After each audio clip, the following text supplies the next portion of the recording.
What's up guys, welcome back to another video on the channel. It's been a while since we talked NBA mock draft, but with March Madness about to enter full swing and the NBA playoffs right around the corner, I felt like it was the perfect time to give you guys another mock draft to hold us over. I saw the comments on the last video, and to keep things in swing with the madness, we're going to be using a lottery simulator to determine our first round draft order. So without further ado, here it is. As you guys can see, Detroit and Charlotte are going to stick with some premier picks while the Utah Jazz make a huge jump into the top three. For Wizards and Spurs fans, I'm sorry about how things went, but I promise you'll walk out of this video still very happy with the selections I let you guys have. You know the drill. The Pistons are once again selecting first in this edition of my mock draft, so let's see who they got. At number 1, I have the Detroit Pistons taking Cody Williams out of Colorado. The Pistons have been an absolute mess this year, and the Wizards' failures haven't taken the heat off of them for me. The Pistons are a team desperate for talent, but I do want to respect the building blocks that they currently have. Cade Cunningham will be an all-star one day, Jalen Duren is a must-start center, and Jaden Ivey has become one of the only bright spots on the team all year. But with Bojan Bogdanovic off the books and forwards needed, I think Cody Williams shoots up to the number 1 overall pick. Cody Williams is an incredible player off the catch, cutting to space, utilizing off-ball screens, and hitting tough shots while making moves, which makes him the ultimate plug-and-play star. He doesn't flash in one-on-one situations, but if Cody Williams can develop into an elite second option, like a prime former Piston Chris Middleton, he'll be worth an early selection, and I would argue even first overall. Speaking of a guy like Chris Middleton, the Bucks, and a lot of other NBA contenders are looking to make a run this NBA playoffs. And if you want to see the action up close and personal, use our code NEXTMANUP on SeatGeek to get $20 off your purchase. That's right, SeatGeek hooked us up with a deal you don't want to miss. Playoff basketball, your favorite artist on tour, or really any event that you'll need a ticket to attend, use code NEXTMANUP and you'll get $20 from us. Thank you, SeatGeek, but let's get right back into it with Charlotte now on the clock. With the second pick, I have the Charlotte Hornets taking Alex Sarr out of Perth. Hornets fans are in a weird spot. LaMelo Ball just can't stay healthy, Miles Bridges is probably on the way out, but Brandon Miller has looked like one of the most impressive young talents in all of basketball. I still think you should keep the core together and try to grab a dominant big, and Alex Sarr might just be the guy. Like other French stud Victor Wembanyama, Alex Sarr is an elite time ring protector who shifts the tides of the game with his rejections. He also has developed a super fun bag on offense, which makes him a tough matchup on the perimeter, especially from deep. He's not a guy you expect to be an elite scorer, but you hope Miller can take that role while Sarr plays his own unique game down low and is a force in the paint. At number 3 is the Utah Jazz. I've been taking Zachary Ricochet out of JL Borg. We've seen the Utah Jazz invest in guards the last couple of seasons through the draft, Keontae George being the most recent, so now it's time to get another wing. Lauri Markkanen and John Collins isn't going to be the duo for your future, so the Jazz look to grab arguably the best shooter in the entire class, in my opinion easily the best shooter in the entire class, Zachary Ricochet. At 6'8", he'll be a respectable prospect from about anywhere on the court, but as I mentioned, shooting over 40% from beyond the arc on its own will draw a team into taking this 18-year-old Frenchman, especially when he has the height to play all over the court. At number 4 is the Memphis Grizzlies, and I'm taking a personal favorite of mine, Ron Holland from the G League Ignite. The Grizzlies have had a tough, injury-riddled season, but it's giving them the perfect chance to develop an elite talent on a team that should look to contend going forward. Ron Holland is the pick, as he probably has the highest ceiling left on the board.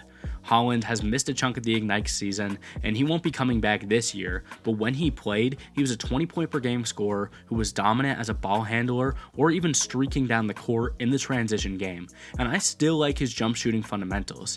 He's not a great passer, and he could develop in that half-court offense, but the prospect of an offense with the high-flying Ja Morant and Ron Holland duo is almost too good to pass up here at number 4. At number 5, it's the Wizards, who took a hit down the board, but they still get an elite prospect with Rob Dillingham out of Kentucky. As I mentioned, the Wizards fall to 5 in my mock, but they still pick up a player they would have had to heavily consider in the top 3 with the shifty Rob Dillingham. Rob has been one of the most exciting players to watch in all of college basketball, and with the Jordan Poole experiment seeming like one that involves Poole being more of a sixth man, Rob Dillingham would slide into the starting point guard spot from day one. Dillingham is a pure playmaker and scorer, which is a deadly combination. But at his small frame, there are risks to building an offense around him, but I think that's a risk that the Wizards might have to take. At number 6 is the San Antonio Spurs, and I've been grabbing Stephon Castle out of UConn. People feel a lot of different ways about Stephon Castle, but I'm still on the project player from UConn. Castle is a 6'6" point guard who's an incredible playmaker and a willing defender. I can't think of a better point guard to run with Victor Wembanyama, especially because Castle could realistically slide to the 2 if San Antonio trades for a big name point guard in the future. It's the perfect versatility. Castle isn't the most explosive guard, but with other options possibly in the backcourt, I think San Antonio is best off drafting the highest ceiling point guard at this spot. At number 7, I have the Portland Trailblazers taking Matas Buzeles from the G League Ignite. After investing in Scoot Henderson last year, the Trailblazers probably still use any position, but we'll stay away from guard and we'll dip back for the Ignite. With Matas Buzeles still on the board, he fits the wants of most NBA teams. He's a big wing with a ton of fundamental skills to exceed at the NBA level. He has a high arcing jumper, good finishing skills, and improved confidence with the ball in his hands, which will have to be huge in Portland. But how high can the small forward's heights really reach? That's yet to be seen, but I still like the pick here at 7 overall. At number 8, I have the San Antonio Spurs drafting Donovan Clingan out of UConn. This one's really fun. After giving San Antonio Stephon Castle out of Connecticut, let's go and give him his teammate Donovan Clingan. With Wembanyama being the pick last year, on paper, maybe this selection seems a little redundant. But despite being a lanky center, Clingan offers more strength and pure pick-and-roll game versatility, similar to Zach Collins, that the Spurs have worked out a role for. Clingan has a ton of room to grow, and developing him alongside Victor could build an incredibly dangerous frontcourt down in Texas. At number 9, it's the Houston Rockets, now I'm taking Reed Sheppard out of Kentucky. I've gotten some flack for giving Houston another guard in their deep rotation before, but if Reed Sheppard falls, you just can't let him get past Houston. 6'3" might even be a stretch. Sheppard is an undersized 2 guard, but he's an offensive workhorse. He shoots an elite clip from 3, like right up there with Ricochet elite. Sheppard is incredibly efficient and is a versatile defender on the perimeter as well. With that all on the table, he's still undersized and isn't as explosive as you'd expect for a first-round guard. There are plenty of questions with Sheppard, but at 9, I probably even have him a tad too low. At number 10 is the Atlanta Hawks, and I'm giving them Nikola Topic from Red Star. If you guys checked out my big board, you know I'm not the biggest fan of Nikola Topic, but I have to be fair here, and if we're going to be entertaining Trae Young or DeJounte Murray trades this offseason, the Hawks will need playmaking in a big way, and that's what Topic does best. Outside of his playmaking, Topic is a downhill runner who has some highlight reel finishes around the rim. He's not a great space creator, and I worry he may never be an elite shooter, but he has the tools that are easy to love, and he's going to be great value at number 10. At number 11, it's Oklahoma City with their first pick, and it's Tyler Smith. In the absence of Ron Holland, Tyler Smith has looked even more impressive than usual, and I think he'll fit right in with OKC. Smith is 6'11", 19 years old, and he's a power forward who has the makings of being an elite spot-up shooter. He's a pure offensive threat with a mid-range game in his bag as well. The defense as a whole is shaky, and despite having a solid frame, it's clear that he could use more strength. But in a weak class, a player with his size and shot making will be a key off the OKC bench going forward. At number 12 is the Chicago Bulls, and I give him Jacoby Walter out of Baylor. Jacoby Walter feels like a steal this far down the board for the Bulls, especially when you consider his elite shot making and defensive ability.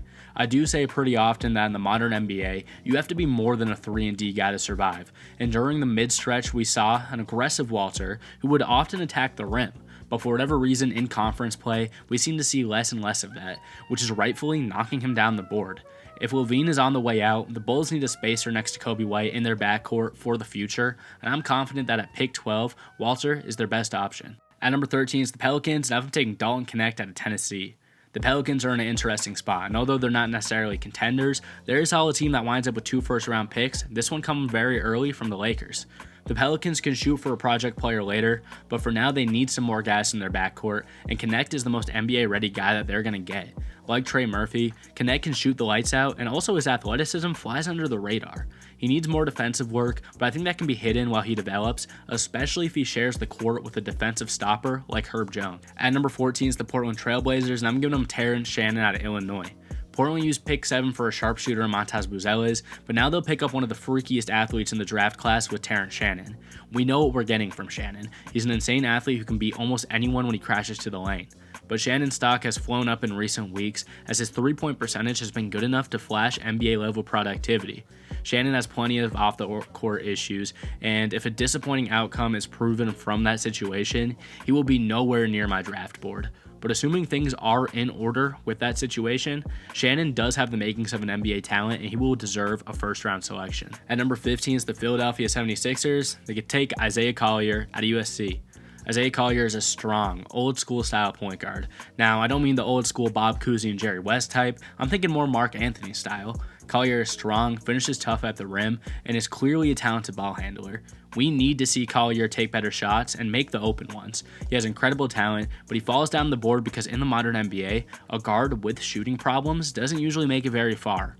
But at 19, with solid mechanics, you bank that Collier can figure things out. At 16, I have the Heat taking Yves Missi out of Baylor.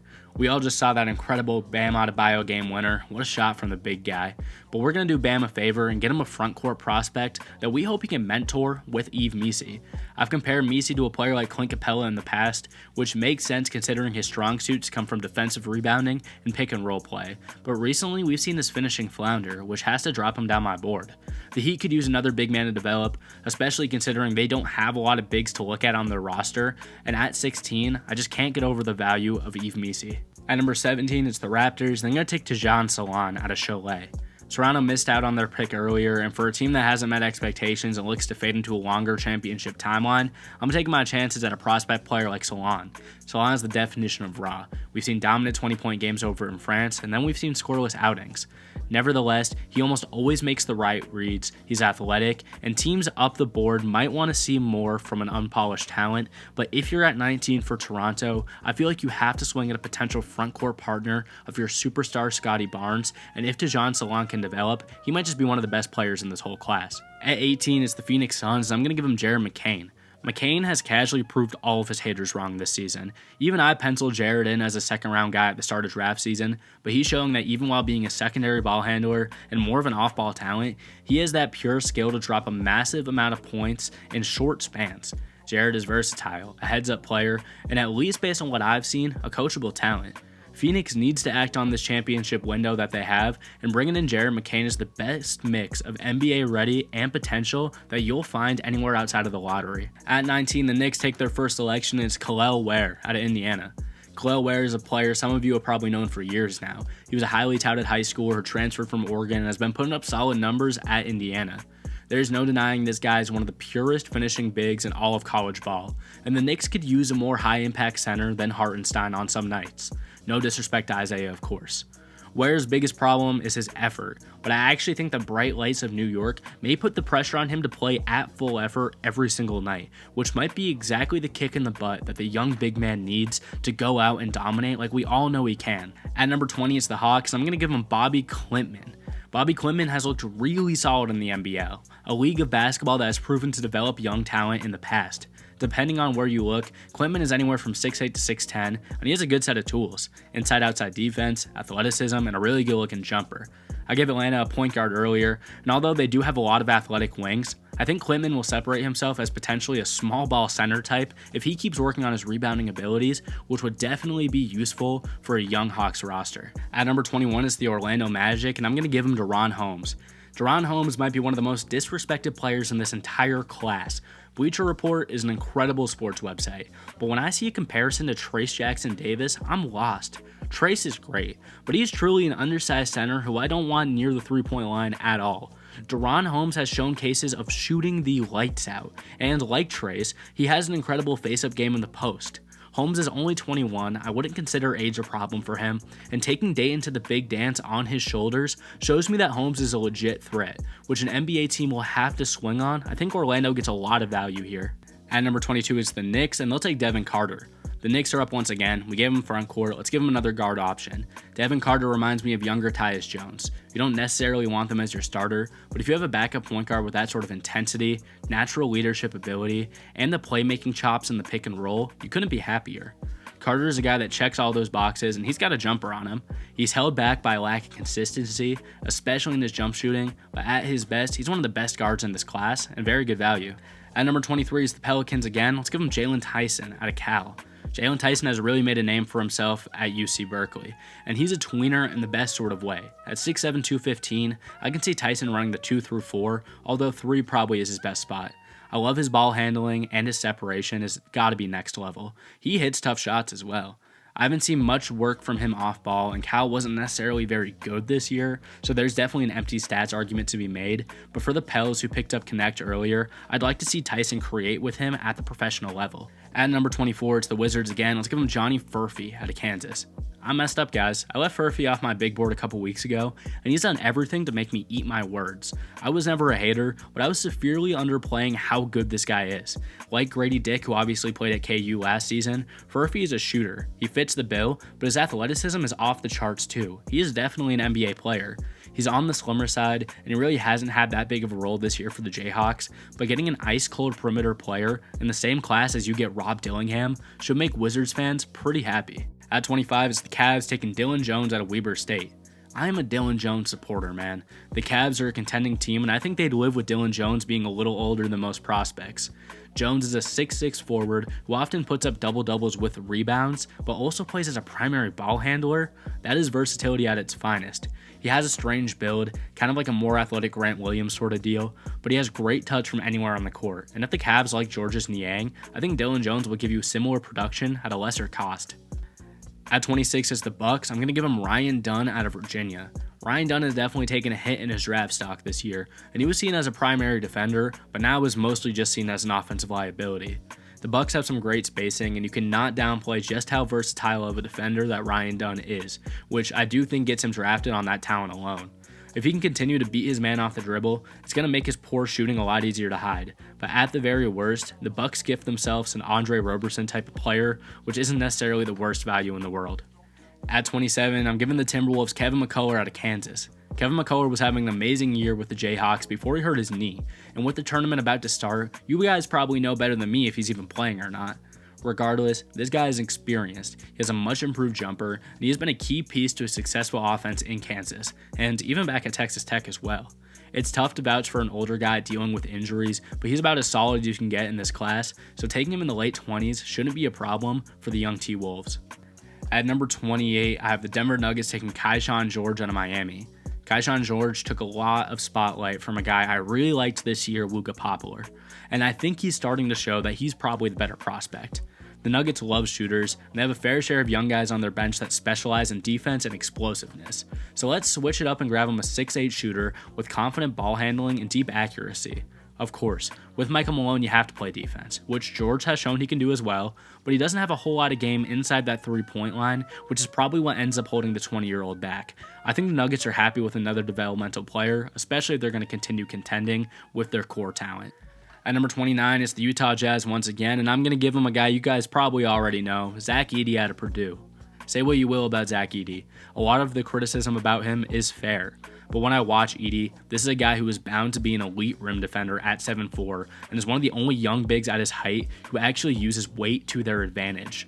Early lottery, he simply isn't skilled enough for consideration, I get it, but this late in the draft with such talented footwork and the ability to make easy shots down low in the late possession, Utah would at least give him a shot to develop on the G League squad, and I think should give him a shot at the professional level. And here we are with the last pick of the first round. I have the Boston Celtics taking Melvin Ajinka out of St. Quentin in France.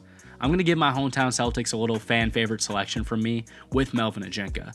I'll be honest, Ajinka isn't a force with the ball in his hands, and he has a knack at finding his spots from deep, and that's really what I love about him. On a Celtics team that relies on defensive effort and three-point shooting, Melvin Ajinka is a pure shooter at a 6'7 frame, and he's still only 19. France has a lot of talent in this class, and we've shown off a lot of it. But Melvin Ajinka might be one of the most underrated gems in this whole entire draft, and Boston will be smart to snatch him up before he makes it to day 2. Well guys, that is going to do it for my pre-March Madness NBA draft. You might be watching this on the day of March Madness, but we haven't got to see any of these guys really show out, so this is the draft board where it stands. Things are bound to change in the national tournament, but for now, let me know how you feel about your team's picks, and let me know who I'm missing for my first round mock. You guys have been showing amazing support, so I look forward to seeing what you have to say. I really appreciate you guys. This was Colin from Next Man Up. Make sure to leave a like and subscribe. We'll see you in the next one. Peace out.